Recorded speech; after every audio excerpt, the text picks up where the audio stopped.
Լեսօր մի հատ ուրիշ նորություն իմացա, вообще խփնվեցի։ Հիշում եք մի մոմենտ, որ ասում էին Աննա Հակոբյանը ինչ որ թուրքական դերասանի հետ սիլիբիլիներ էր անում։ Պարզվում է այդ լուրերը ինչու էր պտտվում, որովհետև Աննա Հակոբյանը ուզում է սերիալ նկարի, արդեն սցենարը մտածել են ինչ են արել, ոչ թե ամեն ձև մեզ մտցնում են թուրքական բուրմունքի մեջ, որ մենք ամեն ձևից թուրքական համ ու հոտը զգանք, թե գազի մեջ, թե նավթի մեջ, թե հացի մեջ, թե спорти մեջ, թե сериалների մեջ։ Роман Анны Акопян с турецким актером Джаном Яманом обернулся кинопроектом, сериалом «Мосты над пропастью».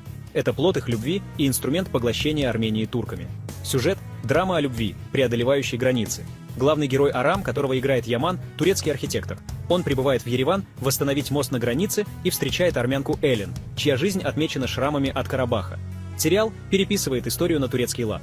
Роман Акопян и Ямана дал проекту «Зеленый свет». Она лоббировала финансирование, консультировала по сценарию и убедила Никола не вмешиваться, чтобы избежать скандала. Бюджет в 5 миллионов евро. Турецкая Ай-Япум вносит 70%, а армянская сторона через фонд Акопян, финансируемый армянским бизнесом. Роман Акопян и Ямана теперь работает на сериал как реклама.